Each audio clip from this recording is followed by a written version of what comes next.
Briana, and I am the program manager for the Innovation Research Scholars Program. And I'm excited to see everyone today. And you're also going to be meeting some former innovation, well, some current innovation research scholars. So looking forward to it. Thank you all. And then next up, we have Manuel Jourdain, who is another program manager here at Seeds of Fortune.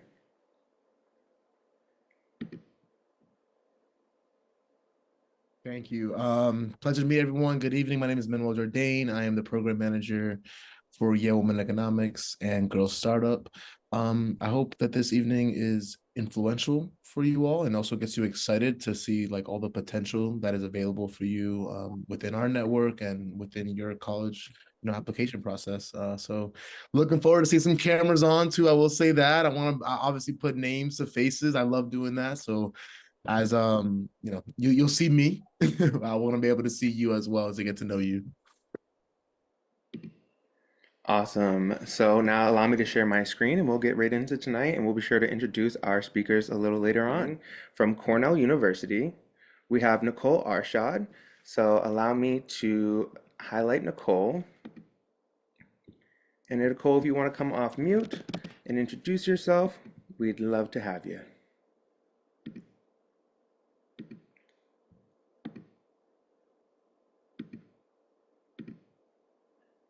Oop, not sure if we're having some. Thank you. Oh, It wasn't letting me unmute. go. Thank you so much, everyone. I am so happy to be here. Like Scott just said, my name is Nicole Arshad. I use she, her, a, yeah pronouns, and I'm so happy to be here. I'm really grateful to have y'all reach out, and yeah, thank you so much. All righty, we'll just jump right in. Make sure. Okay, I think y'all can see my screen now. Again, thank you so much to Natia and Scott and Nicola and Manuel for having me here. I really appreciate it. This is an incredible organization. And, there's so many CBOs and just nonprofits that are in our country, like worldwide. And I hadn't heard of this. So doing my research this week, I'm just so grateful to be here and connect with all of you. If you have any questions throughout the presentation, please jot them down or pop them in the chat. I don't know what the Seeds of Growth team or a Fortune prefer. But yeah, I will put my email at the end of my little spiel here, and then we can connect offline as well. So over hopefully the next half hour, maybe like 20 minutes or so, I don't want to take away too much time, I'm going to introduce you to Cornell University. And I'll just start by sharing with you Ezra Cornell's founding philosophy. He said that I would found an institution where any person can find instruction in any study. And this democratic spirit, which truly still guides Cornell to this day, was considered radical, even revolutionary in the mid-1800s. At that time, most elite Eastern universities were only open to the sons and not the daughters of wealthier classes. In stark contrast, though, Cornell opened its doors in 1865 to any qualified person, rich or poor, regardless of gender, race, or ideology. He had a bold vision for the kind of academic programs that would be offered to undergraduates at our university. So rather than limiting students to the classical curriculum of theology, philosophy, and rhetorical thinking, he offered liberal arts and the applied and practical arts. So as you'll see, this dynamic combination of the theoretical and the practical is truly at the heart of our mission even today. But first, I'm going to talk about where we are located. So we are located on the traditional homelands of the Gayokono, which is the Cayuga Nation. The Gayokono are members of the Haudenosaunee Confederacy, which is an alliance of 6 sovereign nations with a historic and contemporary presence on the land. The Confederacy precedes the establishment of Cornell University, New York State, and the United States. We acknowledge the painful history of Gayokono dispossession and honor the ongoing connection of Gayokono people, past and present, to these lands and waters.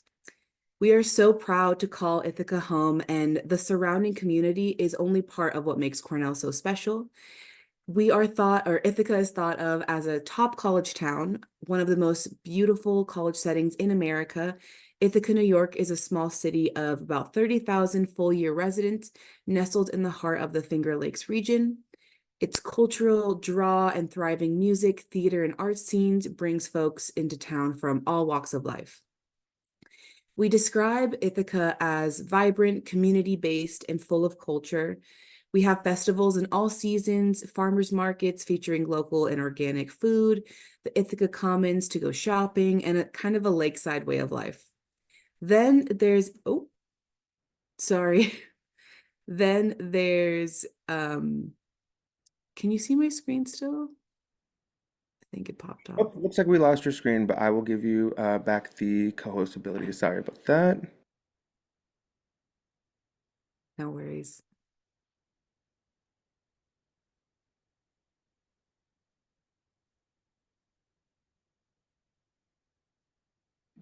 There you go. You should have access now.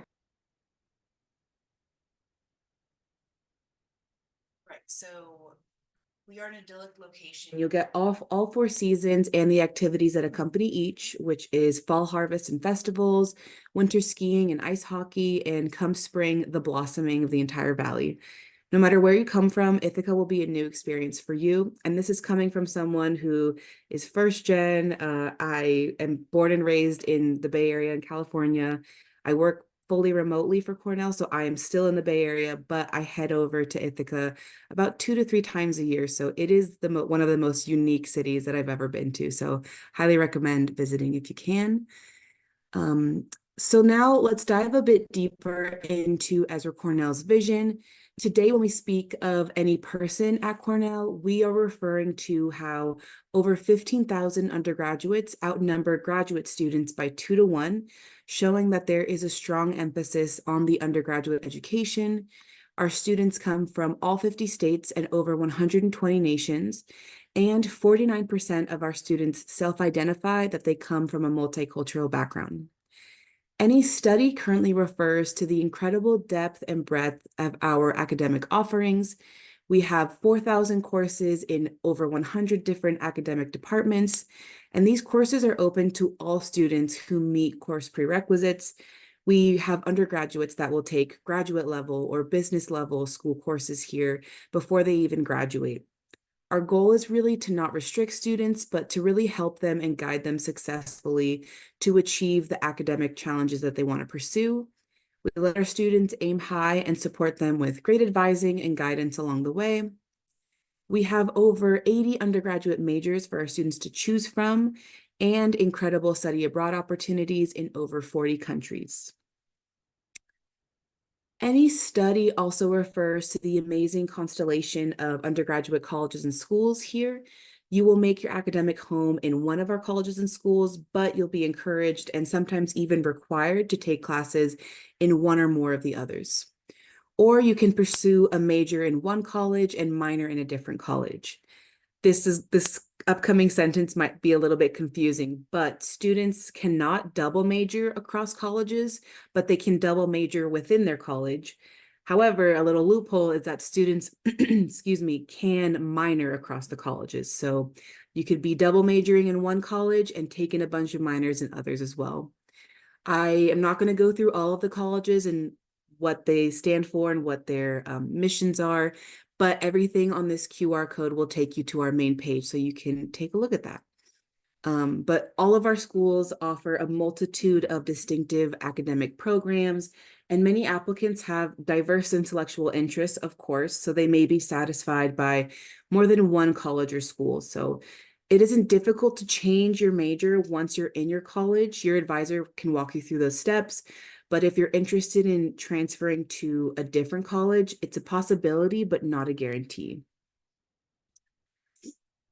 Moving forward now, as I mentioned earlier, the teaching undergraduates is truly at the core of our mission. Some numbers on the screen are just helpful to kind of give you a scope of who our faculty are. So our student to faculty ratio is 9 to 1. We're able to offer small class sizes. So 73% of classes have fewer than 30 students and 88% have less than 50 students. At Cornell, faculty are the folks that are teaching the undergraduate courses, and these faculty members are truly experts in their subjects. So you could be learning from some Nobel Prize winners who may also teach introductory courses as well. You will have access to and interact with amazing Cornell faculty that are literally writing the books that others are learning from. These faculty members also serve as academic advisors. Every student gets an academic or faculty advisor once they declare a major, and they will have an advisor within their major discipline as well. Professors also act as advisors to hundreds of student organizations. They really are involved in all aspects or all levels of lives of our students. Faculty fellows live and sometimes teach in first-year residence halls as well, and they supervise independent studies and research projects, which is a great way to get to know your faculty as well as complete outside projects. Speaking of outside projects, research is happening in all academic disciplines. We are a world-renowned school or research institution, and we are known internationally for our research. As an undergraduate student here, you will find unparalleled opportunities to become involved in research, such as working with faculty mentors in all departments. Many students simply get involved by approaching faculty and asking to participate in their own research. Students can work in individual or team projects. Some of our undergraduates publish work and present them at conferences. And we have several undergraduate clubs and research magazines for students to join. Students seeking research opportunities and they're not really sure how to go about it are supported by our Office of Undergraduate Research, where students can discover research opportunities, funding sources, and just get amazing support. Your success at Cornell is important to us, and we want to make sure that all of our new students have a smooth transition to life on the Hill. With a first-year retention rate of 97%, we know our first-year programs and experiences work for our students. Some of these programs include our new student orientation, which spans about 4 or 5 days in August before the start of classes to help students get acclimated, adjusted, and just kind of exploring campus with other folks and peers. The TACCON Center is a freshman advising center that includes faculty, student mentors, and academic advisors who are eager to share their experience and guidance to help new students make a smooth transition to campus life. Then I also just wanted to kind of list out a couple other supporting offices on campus. So we have our Learning Strategy Center, which provides academic support for all students, including tutoring, studying skills, supplemental courses that can clarify lecture material, and also provide tips for effective learning of that specific topic. Our Office of Academic Diversity Initiatives, which we call WADI for short, is a centralized hub that provides academic and professional development support and resources for undergraduate students who are traditionally underrepresented or underserved in higher education. Cornell Health provides medical care, counseling, and pharmacy services for undergraduate, grad, and professional students. And then last for this slide is our career services, who do incredible work in supporting our current undergraduate students in each of our colleges and schools, as well as our over 250,000 alums. Of course, students do more than just study at Cornell. We have a long tradition of student involvement and activities. We have over 1,200 student organizations open to all who wish to participate. You don't need to be a music major to play in the jazz ensemble or learn an instrument or join the symphony orchestra.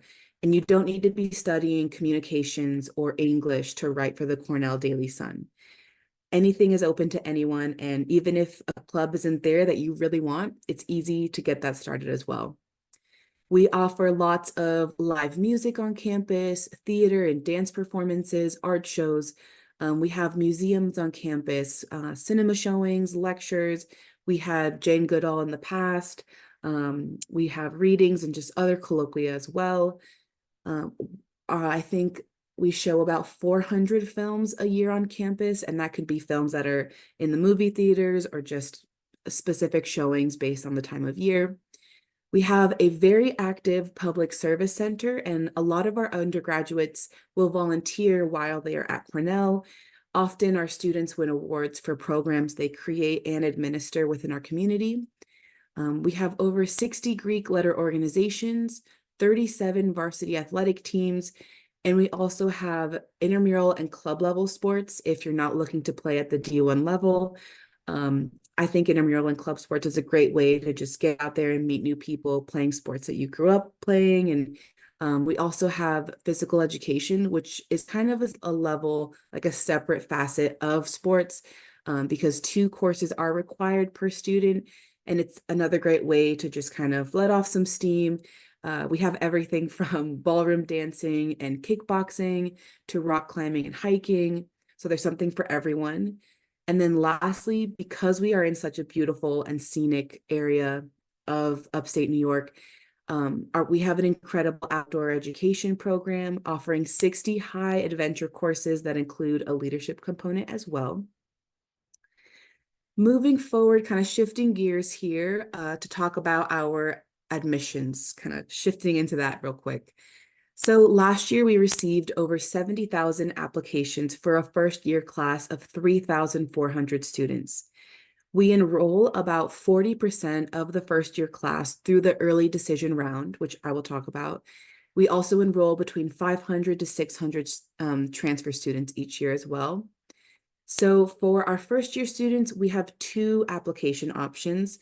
The first is early decision, and that deadline for the most part is November 1st. The early decision program is a binding agreement, meaning that if you do apply early decision and you are admitted early, it is expected that you will enroll unless you receive a financial aid package that is simply just not feasible for you and your supporters. The admission notification for early decision is around mid-December. You can be admitted, deferred to regular decision, or denied early decision. Next, we have our regular decision, and that deadline for the most part as well is January 2nd. And the common notification date is normally in the last week of March. So as you can imagine, our offices are going crazy at the moment. Students can apply to Cornell by selecting our institution on the common application. And like other peer institutions in the Ivy League, we practice highly selective admissions. So that just means that 80 to 90% of all of our applicants are admissible and could definitely be successful at Cornell, which means we have far fewer spaces in our class than we have qualified applicants. This allows us to be more subjective in our admissions practices, and we use far more than numbers to select our class, and we choose students who we believe would be the best match for our institution. So moving on to some helpful things now. What do we look for? So let me assure you that there is no magic formula that determines who will be admitted, who will be denied, deferred, etc. All of our applications receive an individual read. There are some elements that are critical to the admissions process that I want to highlight for all of you. So first, we have your intellectual interests. So selective institutions pay close attention to your personal application. This includes both the short answers and the long essays. With so many qualified applicants in the pool, the personal application is your opportunity to tell us about yourself and your intellectual interests. This is a place to distinguish yourself from everyone else who's applied. The long essay should tell us something important about you, something that's personal to you, that means a lot to you as well. In general, we're hoping to learn as much as we can about the person that you are. We want to understand your academic interests and assess your writing and thinking abilities as well. Next, we look at your academic profile. We are looking for students who have been highly successful in the most challenging curriculum at their particular high school or secondary school. If your school offers AP, IB, advanced, or honors courses, it's our hope that you're taking them. If, however, your school does not offer those courses, you will not be penalized in the admissions process here. To be as fair as possible, we read each applicant in the context of what's been offered at their particular secondary school. We ask each school, to send us a profile describing courses that are offered, the grading system, and whether the school ranks or offers weighted grade point averages. Next, we have our standardized tests. I forgot to update these this date because we are continuing our test optional or score-free options moving into the 2025 year. So as we all know, testing has been I know, yay, Nicola. Yes, we love. Testing has been an interesting subject, of course, for students who are applying to college, especially since the pandemic. So many of our colleges and universities have gone to test optional or score free. At Cornell, we have both. 5 of our undergraduate colleges are test optional, and 3 are completely score free. This QR code should take you to our main standardized testing page, but if not, I have that ready to send in the chat later. So what I mean by score free is that even if you were to submit scores, let's say like it's just on your Common App and you're sending it out everywhere, no one who is score free, no college will use your scores in conjunction with the rest of your application. The colleges at Cornell that will be score-free and not using test scores in the upcoming application term is the College of Agriculture and Life Sciences, the College of Architecture, Art and Planning, and Cornell SC Johnson's College of Business.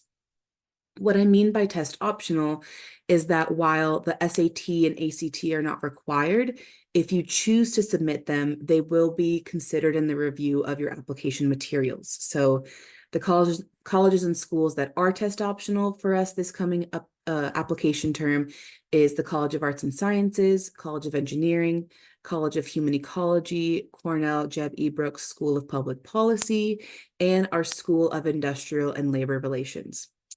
Now, the biggest question I get is whether to submit my scores or not. And in general, my response to that is if you feel that your scores are an accurate representation of your academic ability and you're satisfied with those scores, you're happy, you're proud of those scores, then absolutely send them in. It's just another layer that we're going to review alongside everything else that we're viewing. If you're not satisfied or you're just unsure if they're an accurate representation of your academic abilities, there is absolutely no disadvantage. There's no pressure to send those test scores to us. And if you choose not to send them, again, there is no negative impact to your application review. Our review committee will just look at the rest of your application materials in the review process with a bit more scrutiny. If you do end up wanting to submit your test scores, students will self-report their scores on their application. You're only required to send us official test scores when a student is accepted and matriculates. The same goes for submitting AP or IB test scores. So you will self-report those as well. And then should you be accepted, you will then be required to send official test scores. Next, I know the standardized test scores just got me like, it's always a tough one to talk about. But next we have a recommendation. So we require 2 teacher recommendations through the Common App, and you can feel free to include another of your choice. Because of course, those 2 are going to be from teachers, but maybe you have a coach who you've had great affinity with, or an advisor who really knows you from, 8th grade and beyond. Someone who has supervised your community service or research, maybe even your supervisor or employer. The important thing in asking for recommendations is to get them from folks who know you well and can speak to your best qualities. Of course, you can send in more than 2 or 3 recommendations, but remember that quality counts far more than quantity when it comes to these kinds of letters. We will also receive a summary of your high school record from your counselor, so that's another little recommendation letter that we'll get as well. I do want to note that if you're interested in applying to the College of Engineering, they do require that at least one of the 2 teacher recommendations be from a math teacher. So just letting you all know that. Last little facet here is your involvement in your school and community. So again, we are interested in the quality of your involvement rather than the number of activities in which you've been involved. In general, we're not looking for any specific set of number or of activities or anything like that. What we really hope to learn from your involvement is what you're passionate about, what you're spending your time doing outside of the classroom or even inside of the classroom after hours. What activities have shaped your perspective or influenced who you are? What do you enjoy, and in what ways have you contributed to your school or community? On this in the Common Application, there's also another place to tell us about any specific honors or awards you've won. I hope that you're beginning to see that in the end, we truly are looking at the whole person rather than a set of scores or your transcript. With so many qualified students in our applicant pool, we go to great lengths to learn as much as we can about each and every one of you to put together the best class for Cornell. Alrighty, next I'm going to touch on financial aid at Cornell. So our financial aid is 100% need-based. As a member of the Ivy League, we do not provide merit-based or athletic scholarships. We are need aware for international students and undocumented applicants without DACA status. We are also 100% need blind in admission. So if you are a US citizen, permanent resident, or student with DACA status, you and your family's ability to pay has absolutely no bearing on whether or not you are admitted. The two processes are completely separate. In the fall of 2022, 49% of our students were eligible for need-based aid. And we also have employment opportunities for students on campus. So if you wanted to work like 10 hours per week in a variety of jobs, we have on and off campuses that our office can connect you with, but an average of half of our undergraduate population does work these minimum hours sometimes.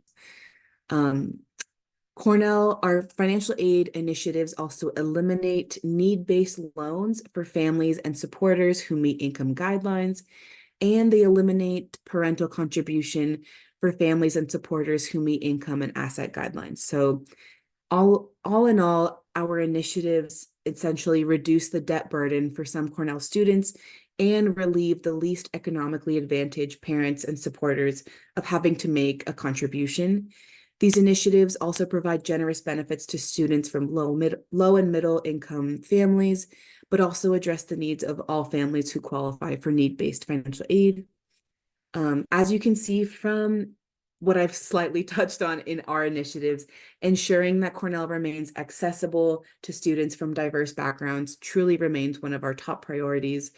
Our goal is to remain and be affordable and as accessible as possible.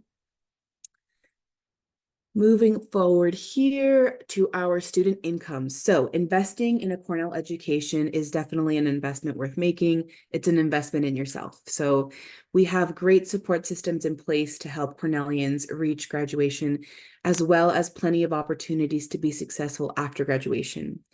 95% of students graduate within 6 years, 92% within 5 years, and 87% within 4 years. Now you're probably thinking, okay, isn't college 4 years? Like, why is it 95% for students to graduate in 6 years? That was my first question when I was learning about Cornell myself. And that is just because we have very high achieving students who are double majoring. They are, taking multiple minors. They're involved in building their career early on. So we can talk more about that later if you have any specific questions. But some post-grad activities that our students are involved in. So 66% enter the workforce, 23% continue their education, and 11% pursue other endeavors like the Peace Corps, Teach for America, or just taking time to travel and get some life experience out there. And then once a student graduates, they are now connected to the global network of over 250,000 alums. By the time our undergraduates reach graduation, they have already tapped into the Big Red network to find assistance in relocating to a new city, researching in a new field, or finding an internship or job. Graduating from Cornell means joining a larger family. If you get a chance to visit campus, be sure to take full advantage of your visit and see firsthand why so many students are choosing Cornell. I think this is, the QR code slide. So these are just some of the many ways to stay connected with us. There is one last slide as well that has more information, but while these QR codes are here, I'm going to put my information in the chat. And you can reach out at any time. I work on the diversity outreach team, so I'm also putting that email address in here as well. But we truly are here to help. And, I feel a lot of students are thinking that it's just like a bot behind the admissions at whatever school. But it really isn't. Like, I am truly on the other side of that screen, and I'm here to help you however you may need. So thank you so much for your time. I'm going to move to this last slide. I think it has other information. Yep. So yes, I'm going to put the links and everything in the chat, but thank you all so much for your time and I appreciate it. Thank you so much, Nicole. We did have a few questions in the chat in case you have some more time. So let me just go back for a second and see. What types of scholarships and grants are available at Cornell? Yeah, so that definitely it varies student to student, of course.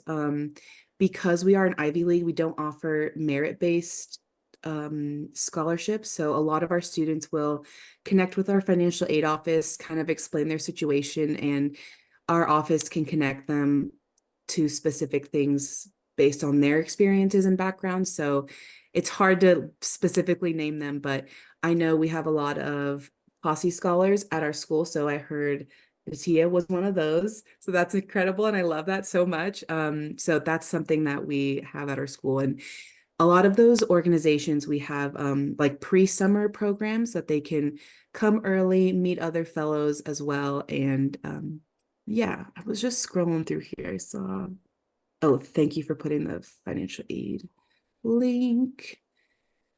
Yeah, so Richelli asked, is there an international club or any opportunity for students to study abroad? Absolutely, yes. We have opportunities in 40 countries for students to study abroad. And if you're not looking to go out of the country, we also have great experiences that are between, I think, 3 weeks and a month or two in Maine and also in New York City. So there's other places more than just outside of the States that you can study abroad in. Let's Also, see. that emailed the question that do you have any tips for international students applying? Yeah, absolutely. First and foremost is to get your, I think it's the I-20. Oh my gosh, I need to find more, I need to connect more with my financial aid team, but getting the financial aid information out as soon as possible because this year there's been so many changes. That's my number one tip for international students and domestic students, to be honest, just getting the financial aid stuff taken care of in advance. It may seem like you're not getting traction back when you're emailing financial aid offices, but they are truly there to help you. I will put also our specific diversity financial aid email address in here as well. So they are specifically there for you with any diverse and background needs. Let me just pop that in here really quick. And, okay. And then someone asked, if we choose to submit our SAT score, will the times we have taken the test be seen? Yes, but I think you can you're excuse me, you will super score. So you can take whatever scores from however many times you took the test and put it as your super score. But that doesn't really like knowing how many times you took it does not affect your decision overall. Alrighty, last three questions we have is, what is your favorite part about Cornell University? Oh my gosh, my favorite question ever. It's honestly getting to work with the students. Like I have been working in admissions now for almost 5 years, and without a doubt, the highlight of my experience is getting to work with students. And they are just so compassionate and determined to make change in our world. And I truly do see the efforts that they're putting forward and the the community building that they're creating on campus and off campus as well. So just seeing that is just inspiring to me working in the office. So Love that. And I have another one here. Will students receive help finding an internship during school, a job when they graduate, and assistance throughout their career? absolutely. So like I mentioned, once you graduate, you're connected to, or you're like automatically uploaded into the Big Red network, which is what we call our alumni network.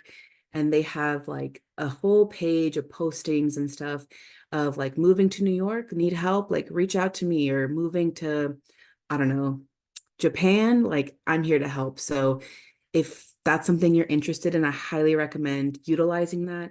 And for during school, absolutely. We have our career services office and if you also wanted to go more towards finding internships in research, our Office of Research as well can connect you with all of those different opportunities. They'll host you, or they'll have mock interviews to prepare you. They'll workshop your resumes, your cover letters. Truly, they will help you every step of the way during school and after school as well. And then last one for this evening is, what are some ideal test scores for Cornell? SAT test scores for Cornell. Um, Gosh, that is tough because as I keep saying, like it does truly vary by student because a student could have like a 4.5 GPA and like a 680 on their SAT, and it's kind of finding that middle ground between, they crushed it in school, they have a very solid SAT score. Um, so it just depends, honestly, and it also depends on the college you're applying to, your English scores, and then like your math scores. So I know that's not a solid answer, but it truly just does depend student to student. No, thank you so much. That's a wonderful answer. And if anyone else has any further questions, as you can see on the screen here, that's all their contact information. Feel free to reach out with any of your questions. Unfortunately, we do have to move forward in our evening. We want you to meet alumni. We want you to meet students from our organization who are benefiting from these schools and from top programs across the US. So we will now move forward in our presentation. I will take back our screen here. Oh, that's our spreadsheet. Okay. So next up, we have our Ivy alumni panel here. And so I'll call up to the stage. We have Adejare, Natalie Henry, Renee Yarde, and Briana Dubon. So if you guys all want to come off of mute, if you guys want to turn your cameras on, we just have a few questions for our panel here so they can give you some insight on their experience at alumni universities. And then we'll leave some time at the end if you guys have any questions for them in particular. So you can feel free to drop them in the chat and we'll ask our scholars those questions for you. So allow me to go back and pull up my questions. So just to go back to the screen here, we'll start off with Natalie. So Natalie, if you want to introduce yourself. Hi, everyone. I am a freshman at the Wharton Business School at Penn. I'm from Brooklyn, New York, and I'm very excited to get started today. Alrighty, Natalie, first question goes to you. So what motivated you to pursue an education at an Ivy League institution? Yes. So just for some background, I went to the High School of Fashion Industries, and one thing that I really valued about HSFI was the network that they had. I quickly learned that being a fashion designer was something that I didn't want to do. But with the help of my peers and the staff and my teachers there was someone who knew of somebody else if I wanted to explore anything else. And that was one of the things that I wanted to carry on into my college education. And in Penn specifically, I just found that its network was very reputable and reliable. And then also I didn't realize really until I got here how far that network spans. I've always thought that with Ivy Leagues, there was like this elite network that like, once you're in it. But I find that they're around and they're always willing to help. It's not as cutthroat as most people would deem. And yeah, those were the main values of what led me to Penn. So yeah. Lovely, love to hear it.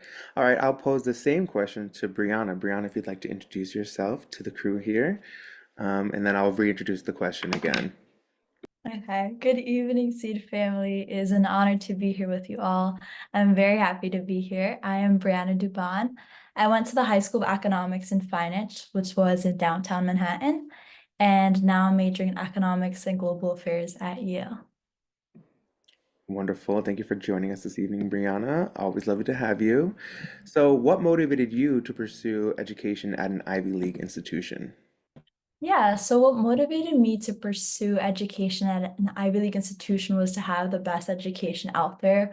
What stood out specifically to me about Yale was the opportunity to collaborate with and to learn from Nobel laureates like Professor William Nordhaus in the economics department, and I'm actually taking his class now. So that's been I've learned a lot, and these teachers are very passionate as well. And to have this opportunity is a dream come true because I am a firm believer that education is the way to pave direction, instill light and hope in humanity. Yes, okay, Miss America. I love that.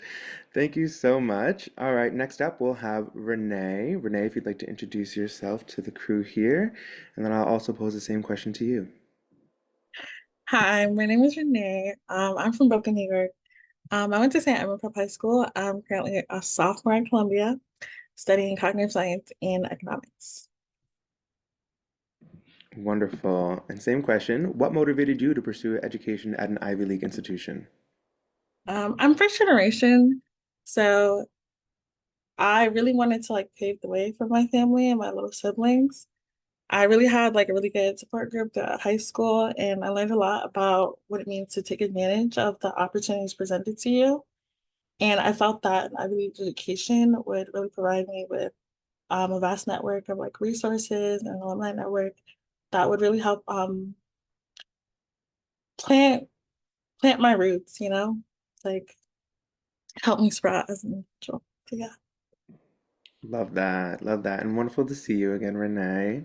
And then we'll move to our final speaker of the evening. Okay, if I'm butchering your name, please allow you to introduce yourself to the crew. So, Itunu. Hi, my name's Itunuoluwa Adejare, and I'm a freshman at Cornell University, and I'm studying global public health sciences on the pre-med track in the School of Human Ecology. And yeah, it was nice meeting you all, and thank you for having me to talk. Of course, thank you. And so, what motivated you to pursue education at an Ivy League institution? Um, Truly, I don't really know. If I could say, like, at the moment, because Cornell was the only Ivy I applied to. And like I think what really stuck out to me is how diverse the major was.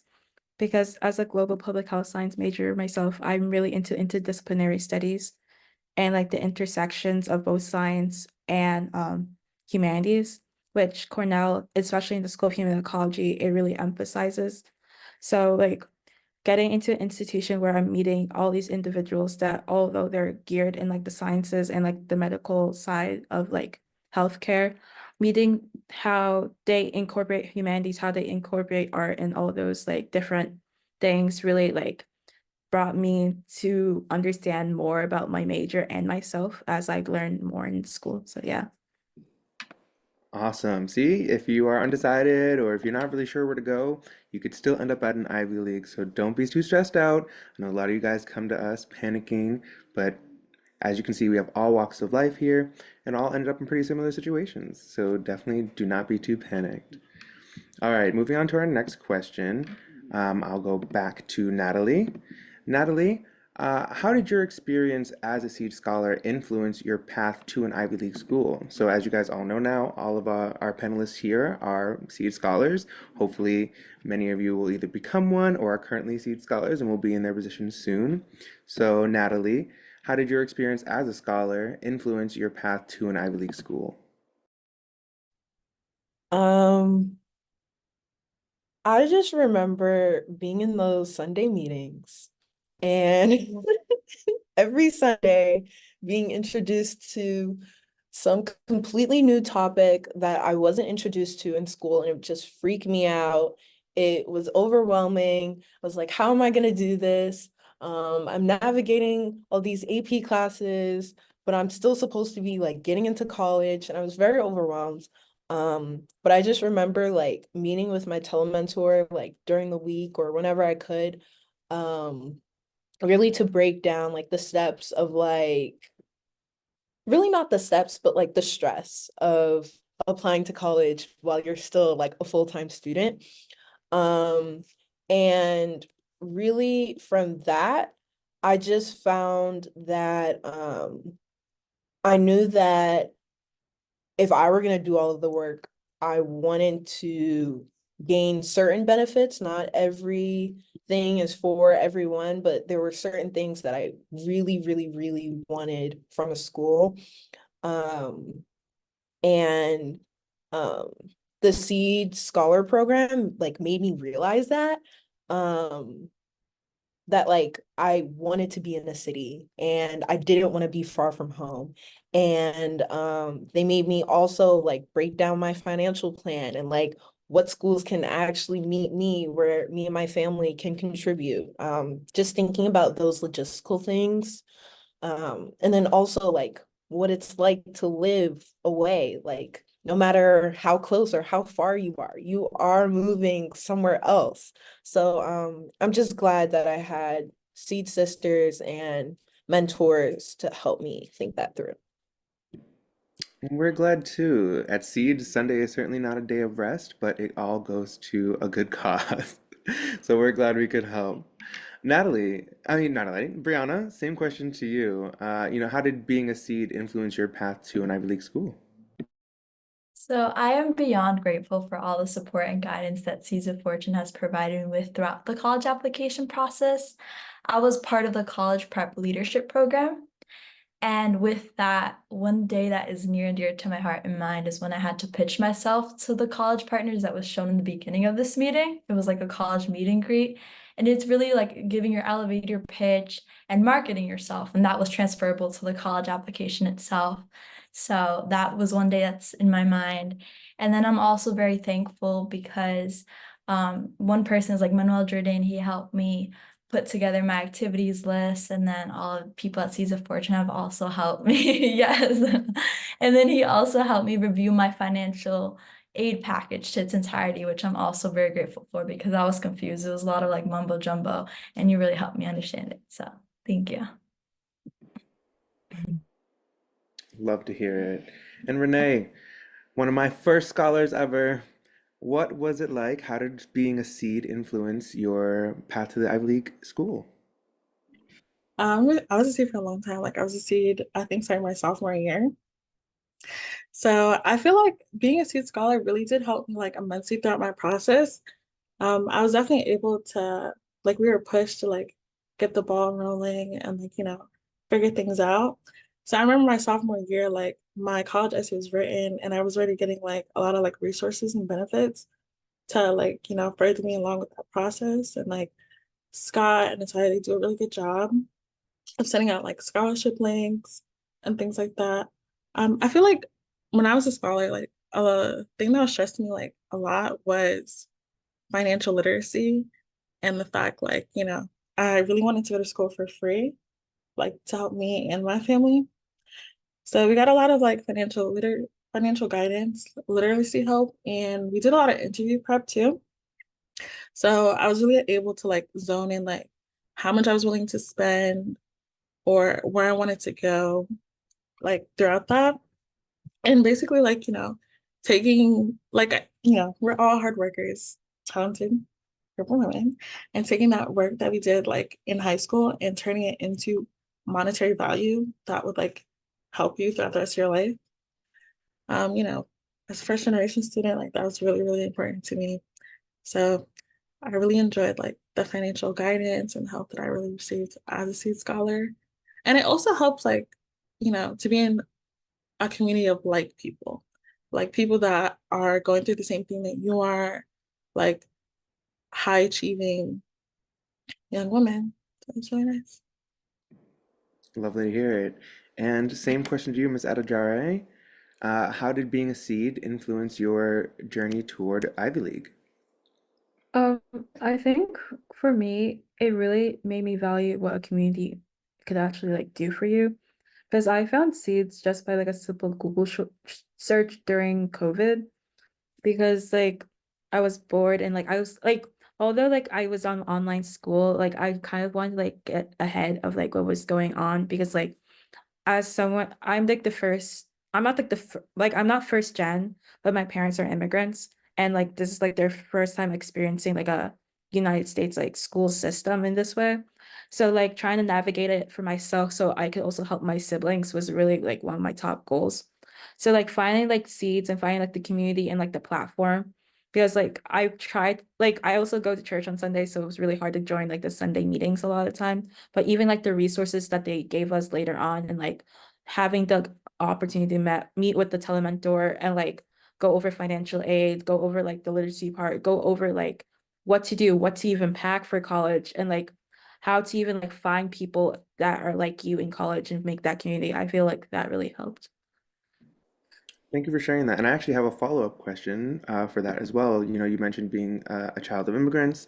So, can you share a significant challenge that you maybe faced during the application process, and how did you overcome that challenge?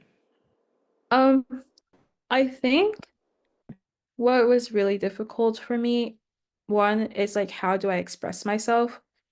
Because like yes, I could be like compared to others, I could be compared as like well off because of like I'm not first gen status, but also it's like um there's a lot of like different like things that like intercede with my background that could really like alter like how my college applications could be like. So like I know like a typical answer would be like financial stresses or such, which that was also an issue in like interpreting like what was going on, but also like finding out like what do I talk about with like my identity to like actually like share with people without like trying to put my parents down because they came to this country for a better life for myself. I don't want to put them down even though like some other things could like impact how I came out today. I don't know if that makes sense, but yeah. No, it makes total sense. You know, we all have our unique challenges, and some students who maybe aren't don't come from immigrant backgrounds don't necessarily have those same challenges. So we'd love to hear from across the board. And so I'll pose the same question to Renee. Renee, did you have any challenges that you maybe faced during your college application process, and how did you overcome those? I felt like, as I said, like I was just here for a long time. So I attended like the Sunday meetings. We used to have meetings like during the summer and stuff like that. So I think like when it really came around to like me applying for like things like Questbridge and crossing and stuff like that, I felt pretty like prepared, but there's only so much preparing you can do before you start actually doing it. Um, seeds also helped too because it was like it wasn't just like me they were helping, like there was a couple meetings like with my mom and stuff, so it was like she was able to like learn a lot of the information that even though like she didn't go to college, like she was able to like really help me and like pick up like Natalie and Scott. They were like, they were there for like us like as a family, as a collective. But I think like if I could go back and change something, it would just be like I applied to a lot of schools, and like somebody was saying earlier, like it's hard once you're like in the groove to like it's like it's hard being like a full-time student, staying committed to like your academics, your extracurriculars and everything like you were doing. And then like writing like all these essays and like everything. Like it worked out in the end. Like I wouldn't change anything, but I definitely think like it's something, to really keep in mind. For sure, 100%. And Brianna, same to you. Did you run into any sort of challenges, anything unique on your application process that you feel you could share? Definitely. So writing the common application essay was definitely tough.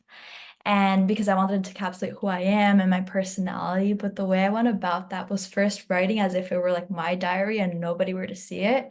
And from there, I was like becoming self-aware of who I was and what footprint I wanted to leave behind. And then once you like start gaining that self-awareness, then you see your passions. And that's what I wanted to communicate to my admissions officer. Definitely love that answer. And Natalie, last one, same to you. Any challenges you faced during your application process, and how did you overcome that? Yes. So from the very beginning, when it came to financial aid, I got back that I was not Pell eligible. And when you aren't Pell eligible, you are automatically not qualified for a lot of outside scholarships, in like institutional scholarships. You just lose a lot of funding because of this deemed income bracket. And I just remember being very scared, very nervous about it, because I just felt like I had no options. I did get accepted into all of my schools, but I started to freak out when even like my safety schools weren't giving me adequate financial aid packages. I remember like it was like maybe towards like the end of February, beginning of March, or maybe mid-March. I was on a Zoom meeting with Nicola and I was like, hey, I don't know what to do. They're not giving me money. I can't pay this much for school. I can't. And we came up with a plan B of like more schools to apply to, more scholarships to apply to. And very much the trek is hard. The trek is very, very hard of getting through your senior year and then also applying to all of these schools. I also applied to a bunch of schools. I'm just glad that in the way things fell together, Penn came through. Um, I also should mention that Penn was the only Ivy League that I applied to. I was not a big like, I'm gonna go to Ivy League. That was not my intentions at all. Just Penn piqued my interest and I said, why not? As far as the challenges that I overcame, I was very fortunate to have found actually two academic programs / scholarships that helped fund my first year and actually all years of college outside of, school. I just feel very blessed. Absolutely. Yeah, see, so we have definitely different walks of life here from different backgrounds. So don't feel that an Ivy League is out of your reach or any of these top programs are out of your reach. As you see here, if you're a scholar, if you're a seed scholar, anything is possible here. So I just have a couple more questions, and then we will pass it off to the audience. So if you have any questions for our alumni, feel free to drop those questions in the chat now, and then I'll go back to them at the end here. So feel free to drop them in, and I'll move on to my next question. Let's see. So I'll have Renee answer this next one. Renee, can you offer any advice to current seed scholars aspiring to attend Ivy League schools or top scholar programs on how to stand out on their applications? Okay, I think that a big thing is just to like be yourself, you know? Like it's like I didn't go in thinking like, okay, yeah, I'm definitely gonna get accepted. But I think most importantly was like I don't want anything that doesn't want like me and or like authentically me. Like why would you want to go to a school that accepted you for who like you're pretending to be? So it's like if you don't believe in yourself, who will? Like Scott said, like if you're a seed seller, you can do anything. I think if you're a rising junior or senior, like keeping up with your grades is really important too. Because I know I sent in my first semester senior grades, which like it's kind of how like you're applying. It's like, you might be like slacking off a little bit. But it's also like, don't like stress yourself. Like it's your last year of high school, like really enjoy yourself. I think don't get too caught up in like the name of the school. Like it's like, wherever you end up, you're gonna blossom, you're gonna do great. And some things are just not meant to be. Um, and yeah, I just like really think like portray yourselves, out there. I say like show them who you are, what makes you different. Like, it's not just your grades or test scores that matter. And yeah, have Yep. fun and enjoy your senior year. Yes, enjoy your senior year. You may not get where you intended to go, but you'll get where you need to be. So always keep that in mind.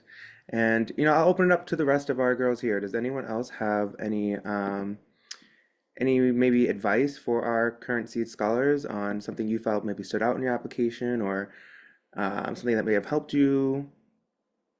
Um, I think to reiterate or like Renee said, also make sure like your passions stand out. I know for a school like Cornell, it was mentioned like in the talk before from the admission officer, we have over like 80 majors, and it ranges from stuff like from like wine make like entomology, like the study of bugs, to like wines, to like fashion design, and like to like just like what I'm doing, like public health. There's so many things that are available at these Ivies that like could fit what you want to do. And like what the admissions, like while you're writing your essays, like why Cornell or like why Penn, why this, it's really important to show like where this passion came from, like how do you want to continue this passion? Because like you could be the smartest person in your school, but what these Ivies are looking for is people that invoke change in their communities through these passions that are present. So yeah. Definitely, colleges want to know what you can bring to their campus, why they should invest in you as much as you're going to invest in them. So definitely keep these tidbits in mind. Anyone else have any insights on that before we move to the next question? Briana? Yeah. To add on to that, like understand your why and what keeps you going every day. Take the initiative to go out there and find these programs and opportunities because they are out there. It's just a matter of searching for them.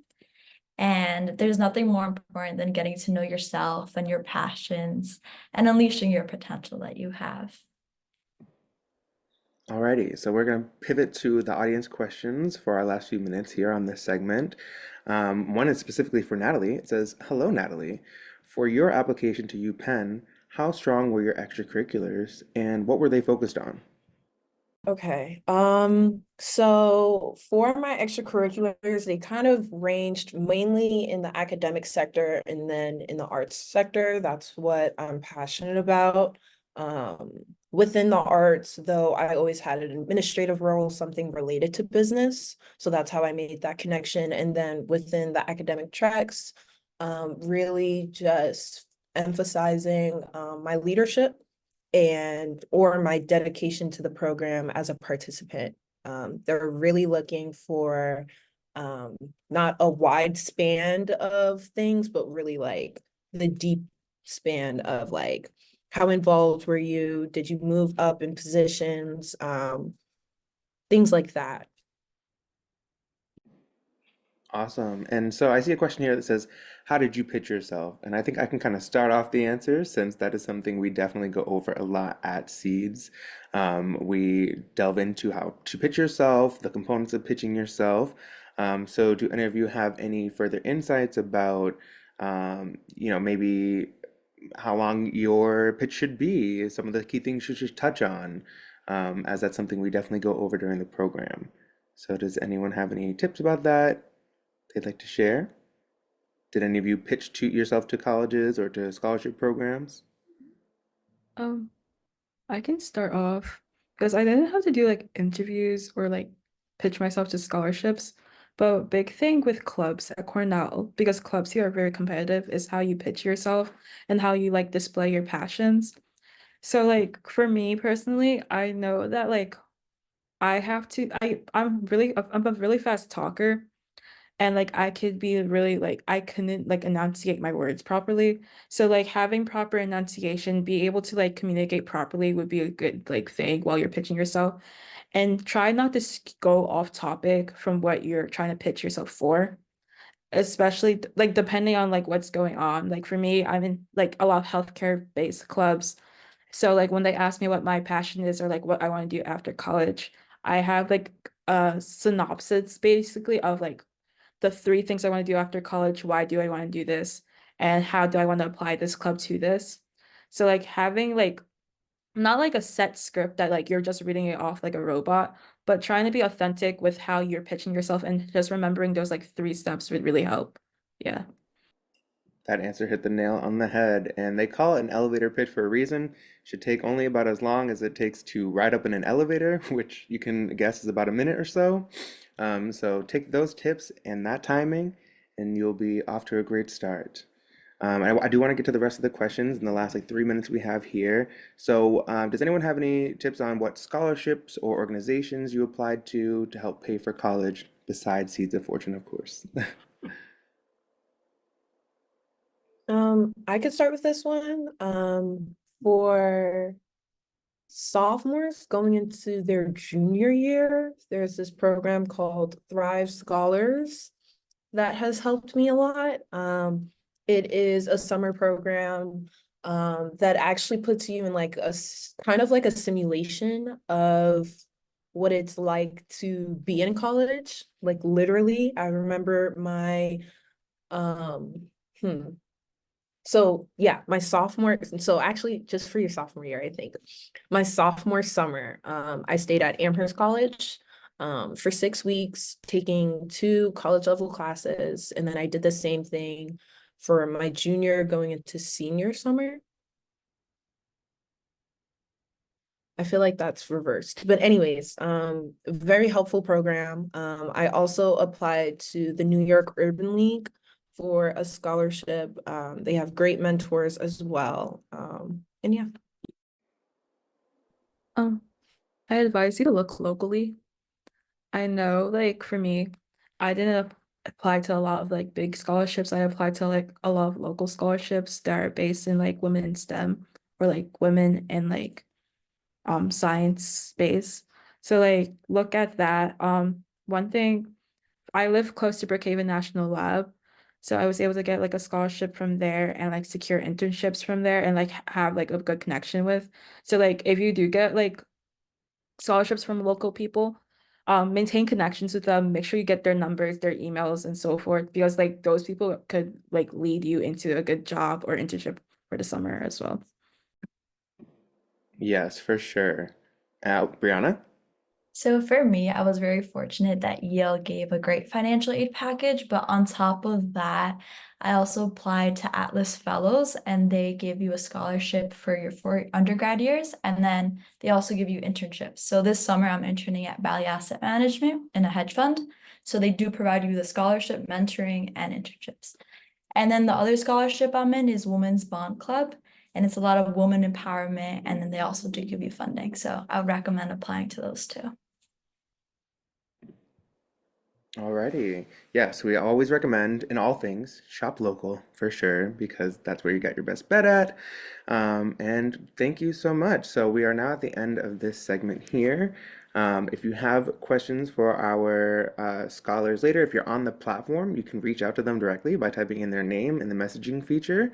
So that's a great function of our platform. You can reach out to each other to stay in touch. You can also reach out to all of our college partners on there as well, right by using the messaging feature. But thank you once again to all of our alumni here. It was wonderful seeing you all again. And thank you for sharing your insights on the Ivy League dream here.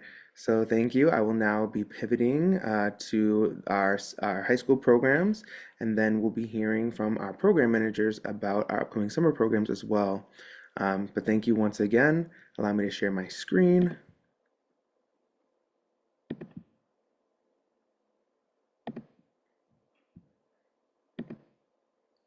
Alrighty, so I'll quickly introduce our high school programs and then we'll pass it off to our program managers.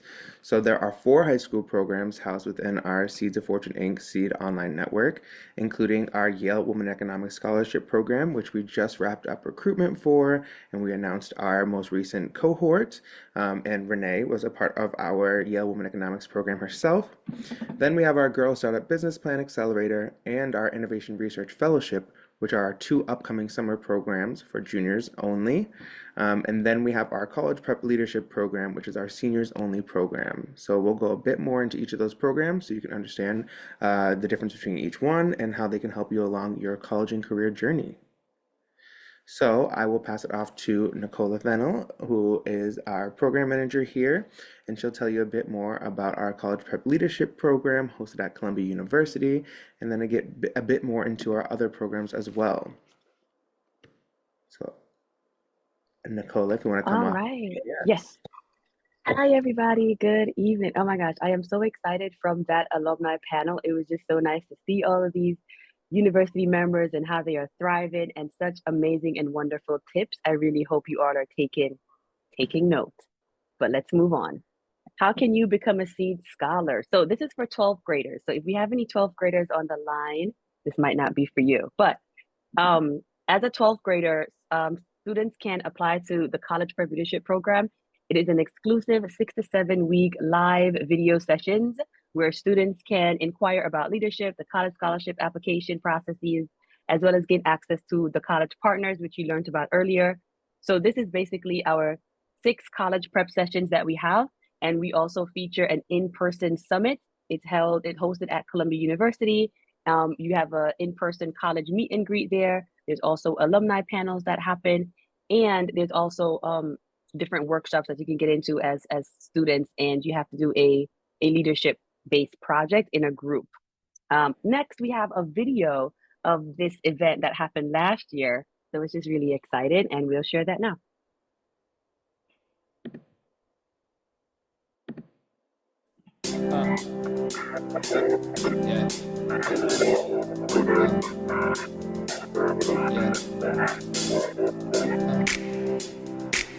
Hello, my name is Fairuz. I am a senior at Worcester Technical High School. Being a part of the SEEDS program has helped me through my college application program, such as writing my essays and my supplementals, as well as applying to the right colleges and knowing what colleges are best for me. I think the way that SEEDS has helped me with my education is that I know that like whenever I'm working on my college applications, I just have a one-stop shop on the platform where I can go and look at what resources I need exactly in that time. And I know that if I need something, I'm going to be able to contact my program manager and ask them for help, or reach out to my fellow SEEDS members and ask them if they have any feedback of their own.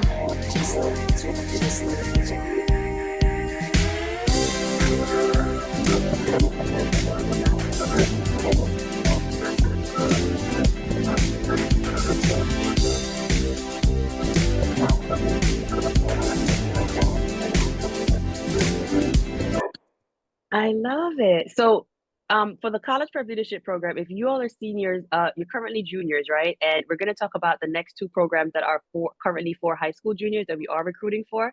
But if for any reason those programs are not able to fit within your schedule right now for commitment reasons, right? We understand you are, out here trying to get all of these opportunities happen. Feel free to bookmark the College Prep Leadership Program for the fall. Those applications are released in late August. Now I'm going to pass it over to Manuel Jourdain so he can talk about the Girl Startup Business Plan Accelerator Program. Wonderful, wonderful. That video is so great to see. And GSU's video is also wonderful. So just to give y'all some more insight on this, for students who are interested in, developing their own business, we go through the steps of helping you develop a business pitch. You are developing a website. We're doing a case study. It's a 10-month program, so you will also get that college prep support. But the idea here is that, if you are one of those students that's eager to pitch your business, sort of like a Shark Tank style, at least definitely in those final rounds, you get a lot of good resources, a lot of good information to continue your business. And then you also have the potential of winning some prize money that will either go to your college fund or to support your business endeavors. The finalists all get flown out to Miami to pitch at the Grant Cardone Foundation. There's some really fun sessions with Wix that will go over some website developing, like I mentioned. So a lot of good resources there for everyone involved. And then an exciting opportunity to obviously win some money for your business. So check it out, the Girl Startup Business Plan Accelerator Program, if you have some business ideas. So we'll go ahead and play the video to get you all excited about it as well.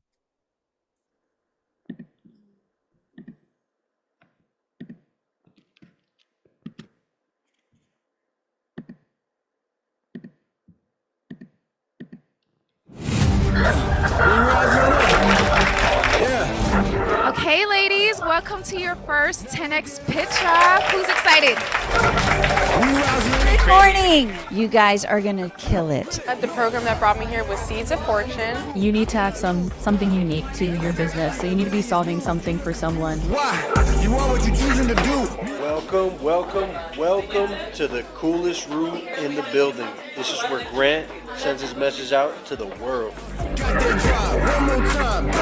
very excited. We're very happy to have you guys in the 10X house. I promise you, you can do more than you're imagining, regardless of where you are today.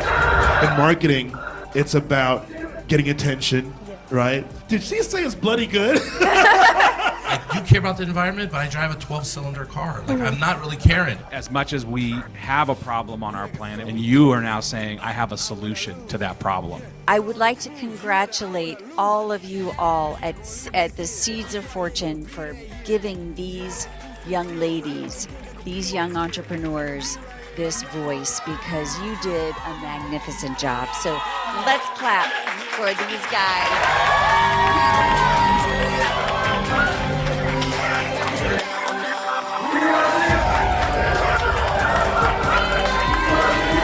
The confidence I achieved with this opportunity made me feel that I can achieve anything that I want to in the nearby future by 10xing it. Put your best foot forward, be confident, and be you.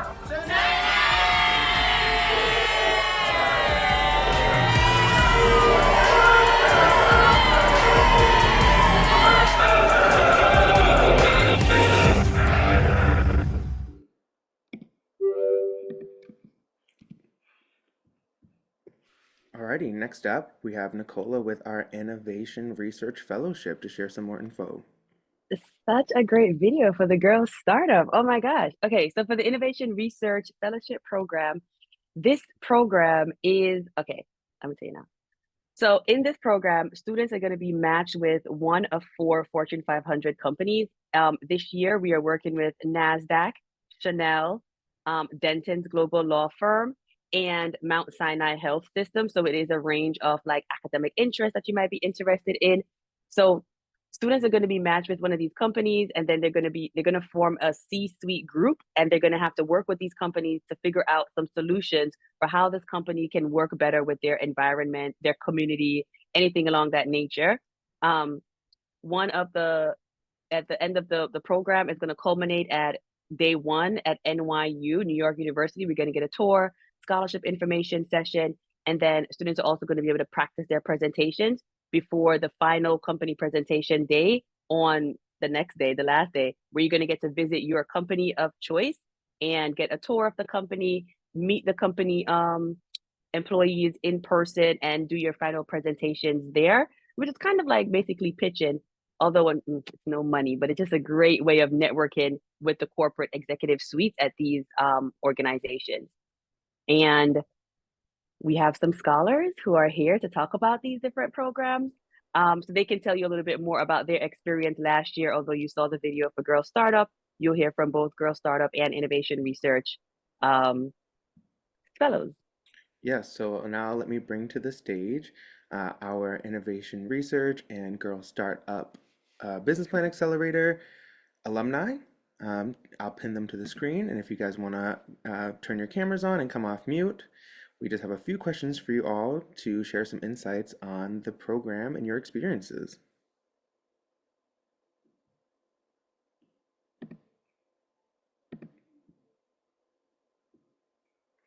Alrighty, so there's some questions, and we'll have Nicola take off the first few and then pass it off to Manuel. All right, thank you so much. All right, thank you, scholars, for joining us this evening. It is so great to see you. So first, I'll just ask maybe just, first we'll just do an introduction. Let's just say can you please say your name? I'll start with who's the first person on the pin? I have Angela here first. Okay. You want to introduce yourself? All right, so go ahead, Angela, if you could introduce your name, and if you've already committed to an institution, you could talk about that too. Which institution you committed to and which high school program you're a part of. Hi everyone, my name is Angela Wang and I got accepted into Cornell University. I'm currently a student in the Brooklyn Latin School. Over the summer of 2023, I was a member of the Innovation Research Program at Mount Sinai. Shall I go on to the first question? Next up, we have Rosalind. She'll introduce herself, and then we'll switch over. Do introductions, yeah. Hi, my name is Rosalind Marrero. I'm committed to Mount Holyoke College through the Posse Scholarship, and I was a part of the 2023 Innovation Research Cohort. And Elena?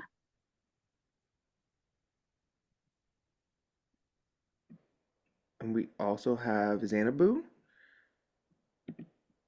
if you want to come off of, turn your camera on, come off of mute, and introduce yourself to the team. Hi, can you guys see me? Yeah, I think so. Okay. Hi, guys. I'm Zainab. I go by she, her pronouns. I have fish in university on a full ride scholarship. I was a part of the 2023 Girl Startup program. Yeah, Zainab, I think your mic might have went out when you said which university you went to. You're accepted to? Can you guys hear me now? Yes, we can. Yeah. Okay. I plan on committing to Babson University, and I'm from Rhode Island. I go to the Met High School in Providence. All right. Thank you. Thank you so much. Okay, so now we'll go back to we'll start our first question, and we'll go back to Angela and ask Angela, what inspired you to participate in the summer program, in the innovation research program, and how did it align with your goals? So that can be, why did you participate in the program in general, and then why did you participate with your company, and then how did that align with your goals?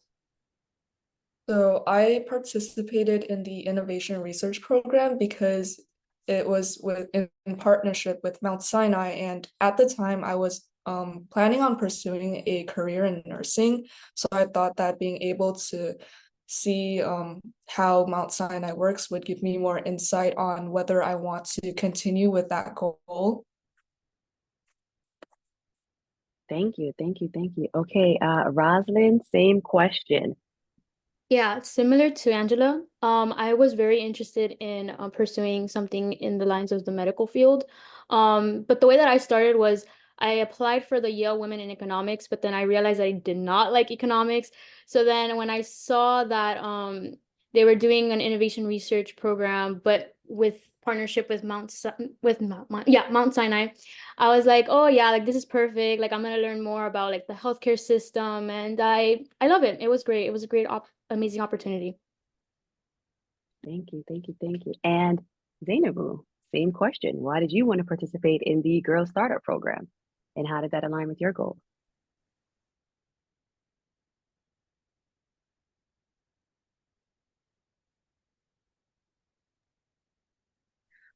So I actually had the Girl Startup program sent to me. I don't know how my friend found it, but she just knew that I liked business plan competition and I've had experience before. So she sent it to me and said it would be a good idea. I low-key did not really understand what I was getting myself into, but I just saw Miami in the flyer, so I said, why not? And I ended up signing up, and I was actually really happy about it because I also really needed help with like college applications, and just being able to be in a cohort with like lovely, lovely, amazing ladies is what kept me in the program. Zainabu, I love this. I love all of these answers about like, I wasn't really into that. I only applied to one Ivy. This wasn't what I was thinking about, but just being a part of it kind of set my trajectory straight, like set my thinking straight. So thank you for that, which actually leads me into the next question. In what ways has your summer program helped you build a network and connections within your industry or your field of interest? And you could go ahead, Zainabu, then we'll go to Angela.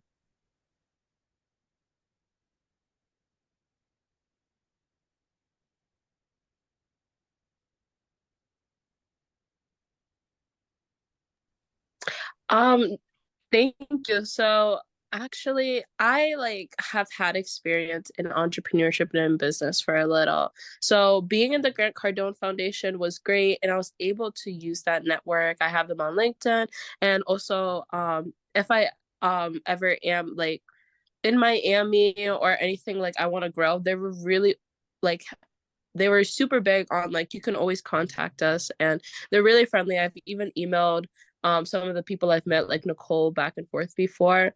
But I think what was really special about the Seeds program was the girls I was able to meet. So I live in like a really small city, and like obviously there's not like the most students interested on entrepreneurship or on developing scaling businesses. Like, you know, most people are just into TikTok.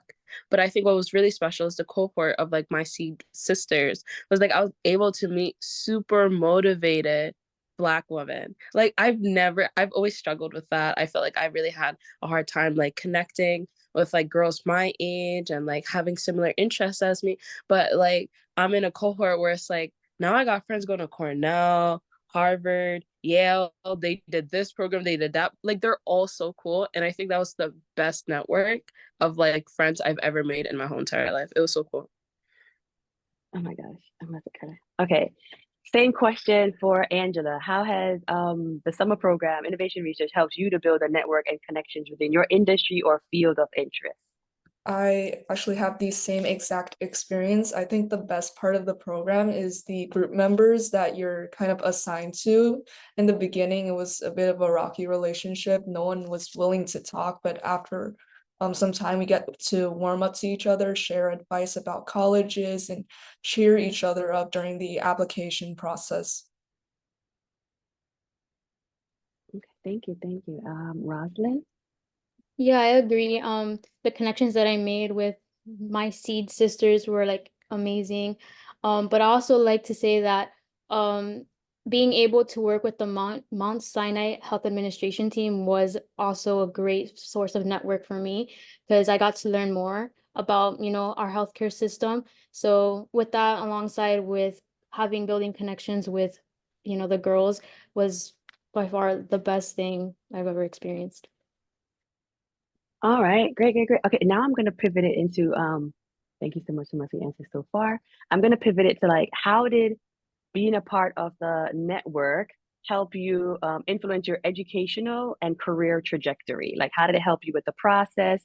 And then also what advice would you give to incoming scholars about why to join or advice in general? And we'll start with Angela. So after participating in the program, I decided to completely change my interest from nursing to computer science because during the program, I was assigned more of like a role of inventing new inventions, and I was the mock CIO, Chief Information Officer, and which manages data and computer systems. And I thought that was like a lot more suitable for me than nursing. Okay, so your chief role in the group realized a new career path for you. Okay, I like that. Okay, okay. And Roslyn, how about you? How did the summer program influence your educational and career trajectory? Yeah, for me, it's remained the same because I still want to pursue. I want to be a dermatologist, so I always wanted to pursue something along the medical field. But um, it did like change the way that I thought about like what we should change in the medical system and like in general. And so I was now more aiming towards like healthcare policies and trying to get into that kind of realm. So yeah, it was kind of like an awakening for me, but I also found something that I'm really passionate about, which is like um equity in terms of healthcare. So yeah.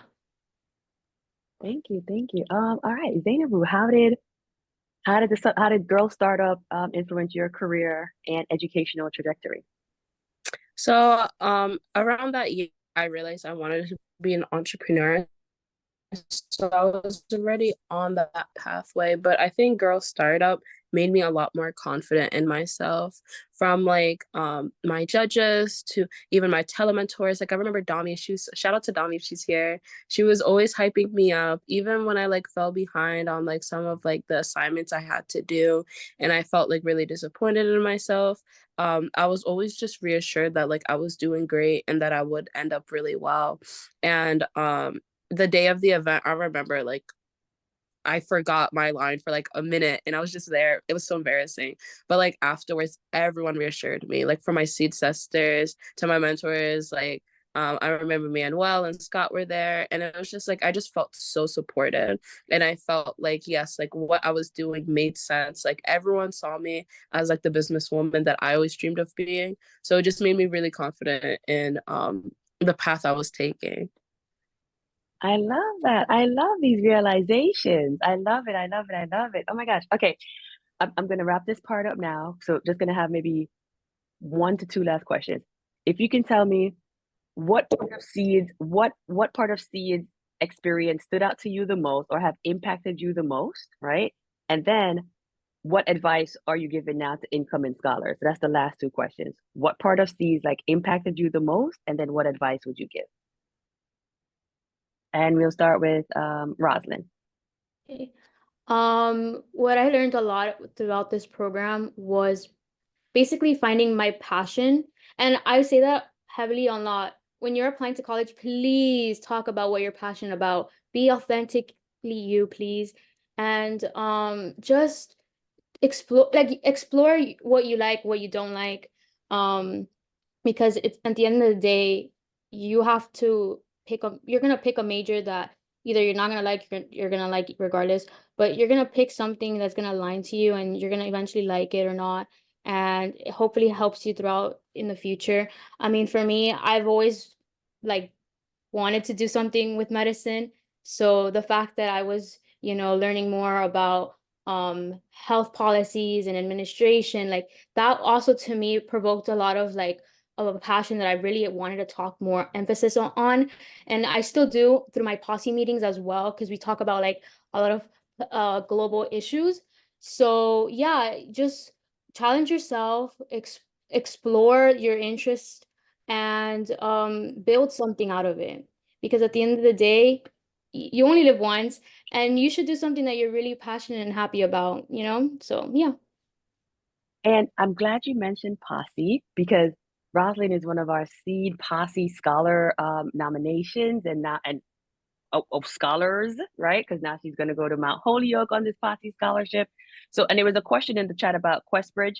So it does not affect it. It only affects it positively, right? Like if you're in Posse or Questbridge, we're still supporting you to pursue these scholarships. We want y'all to go debt free, however it is. Okay.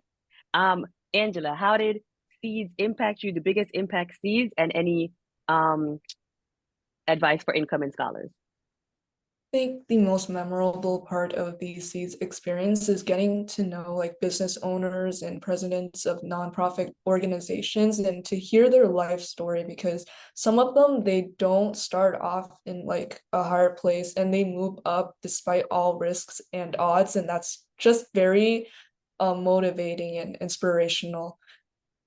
And before going to these meetings, I actually kind of looked down upon myself. Like I didn't think I was as good as like the people online who have like 10 extracurriculars and like 15 awards. And I don't think you should compare yourself to them. In your applications, you should always try to be genuine and then include any extracurricular activities and how you felt about them into your essays. Thank you so much. Thank you so much, Angela. And last but not least, Zainabu, biggest impacts from Seeds. And although I feel like you talked about your biggest impact, but biggest impact and advice that you would pass on. One of my biggest impacts from Seeds was, I think, definitely the network. I think the network with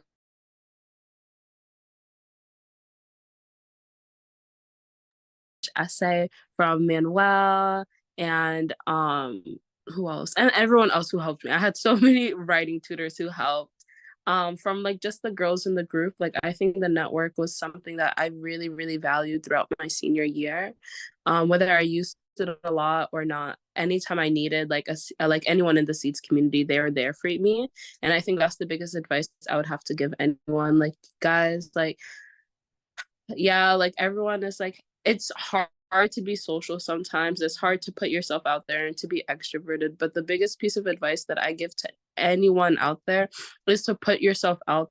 When it's time to do breakout rooms, guys, like I know, like I get it, I'm literally your age. Like, do not just mute, eat food. Like, no, like guys, like use your time to socialize and use it to the best of your abilities, because you never know who's in the program. You have such amazing people,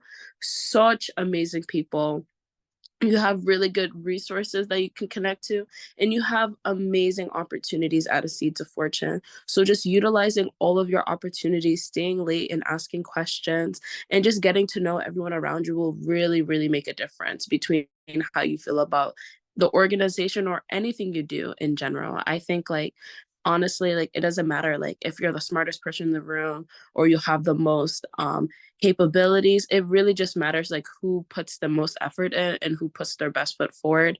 I'm telling you, like that's what all I try to do, and it's led to a lot more successes than failures. So that's my last piece of advice to everyone. Thank you so much. Thank you so much, Zainabu. Thank you so much, Angela. Thank you so much, Rosin. And congratulations to all of you on your achievements. Thank you for your participation in the programs. We have one question in the chat here. Did you guys apply with your unweighted GPA or your weighted GPA when you're applying to college? They can't remember. The process is so far gone for you all now. I think my school only had weighted GPA, so that was what was sent. Mines have both weighted and unweighted, but I put weighted. Weighted. If I could add to, colleges just do their own math in the admissions office. So whether you're sending them out, yes, however you do, they have their own internal systems to grade your AP classes and to grade essentially your weighted classes. Also true. My school doesn't have GPAs. I have like narratives. So there you go. They had like a rough time looking at my transcript, to be honest. So yeah. Yeah. So thank you so much. So here we have just like different types of GPAs that could be sent in, right? Or just non-GPAs, like just a story of a GPA, right? Could be sent in. And that's basically what a narrative is. So this question, I can answer this one. What is a SEEDS posse? So if you're familiar with a posse scholarship, basically a SEEDS posse is a posse scholar who has been nominated by the SEEDS organization. So SEEDS can nominate scholars similar to how your high schools or maybe some other community-based organizations can nominate scholars. So if you are a SEED scholar and a junior, we will be reaching out to you in the next couple of weeks when the posse nomination is open to inquire about your interest, or we're just going to tell you that you're nominated, one or the other. Okay? But that's a great question. The nomination is for the posse, the posse scholarship, but that's going to digress from here. I'm going to send the link into the chat, but we're going to continue to move on with the rest of the program. I'm going to throw it back to Scott to take us home. Alrighty. So, as I mentioned before, we also have a university program. So once you graduate from high school, we want to help you along your college process as well into your career. And so in our SEED University program, we have our Career Fellows program where our university scholars are provided a career coach and the opportunity to participate in our Career Fellows program, which allows companies and employees to connect our young women to the many career opportunities that exist in their industry. And some of those opportunities include shadow sessions, internship and early career recruiting, career coaching, mentorship matching, pitch competitions, unplugged conversations, and product sampling. And some of those partners include Up to Us, New York City City Council, JetBlue, Venture for America, BMO Capital Markets, and the Met. And we spoke a lot about our SEED University tonight. And our SEED University in 2023, 150 seniors graduated who earned $15 million in college scholarships and grants, attending top colleges and universities from Harvard to Howard. And currently, there are 407 students enrolled in the SEED University. And as part of the SEED University, you can join our SEED University Council, which teaches current high school SEED scholars, so yourselves, scholarship techniques and emotional support, while also being brand ambassadors and learning marketing and branding with our partners at Lester's Pink Lotion. And to add to our alumni experience, some of our alumni are currently employed or attending graduate school at the following institutions, and you can see yourself there as well, such as the NFL, they're Fulbright scholars, they work for Venture for America, they're currently attending Columbia University, working for the City Foundation, Mount Sinai, Liberty Mutual Insurance, and Chrysler. And on top of all that, we have exclusive opportunities for our SEED members here, such as local events where you can connect with like-minded peers in your area. We also have different college panels and tours, events like tonight, where you can gain insights from college admissions experts and explore campuses firsthand. And each year we host our annual California Fly-In experience where we select one senior from our network and their parent to visit the West Coast and meet our West Coast partners and learn what it's like to live and experience living in California. And last but certainly not least, we are now at our 10-year mark. As I mentioned before, we became incorporated in 2014. So we are celebrating 10 years of impacting young women of color in 2024. And we hope to have many more years on top of that. So if you're not already a SEED member, please consider joining our organization and celebrate 10 years of impacting young women of color with us. And if you don't know how to access our website already, you can take your phone camera and scan the QR code there to bring you directly to our website to have a look around, check out our different programs, and hopefully apply. And we'll see you soon. We now want to leave just